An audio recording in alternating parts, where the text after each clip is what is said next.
కొత్తగా అడుగుతారేంట్రా? నేను ఎప్పుడైనా నాన్ వెజ్ తిన్నానా? ఎద్దావా. మీరు నాన్ వెజ్ తినరా? నా వల్ల కాదండి. నాకెందుకో కోళ్ళని చూస్తే నా చెల్లెళ్ళలాగా, మేకలను చూస్తే నా తమ్ముళ్ళలాగా అనిపిస్తుంటాయి.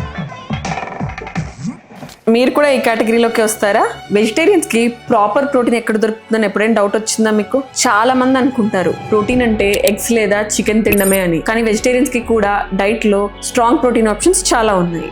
బెస్ట్ ఆప్షన్స్ ఏంటంటే దాల్ అండ్ లెగ్యూమ్స్, అంటే పప్పు, చెన్న, రాజ్మా అండ్ పన్నీర్, కర్డ్ కూడా ఈ కోవలోకి వస్తాయి. హై ప్రోటీన్ ప్లస్ కాల్షియం ఇవన్నీ. నెక్స్ట్ ఇస్ సాయ్ ప్రొడక్ట్స్, అంటే టోఫు, సోయా చంక్స్, ఇది కంప్లీట్ ప్రోటీన్ ని క్లోజ్ చేస్తుంది. Nuts and seeds, almonds, peanuts, chia seeds, ఇవన్నీ కూడా. అండ్ అది కాకుండా millets like millets, whole grains, quinoa, oats.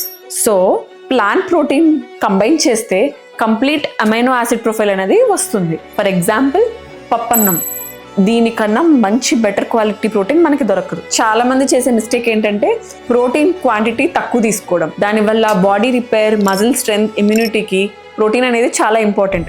సింపుల్గా చెప్పాలంటే కరెక్ట్ కాంబినేషన్స్తో వెజిటేరియన్ డైట్లో కూడా చాలా స్ట్రాంగ్ ప్రోటీన్ ఈజీగా పొందొచ్చు.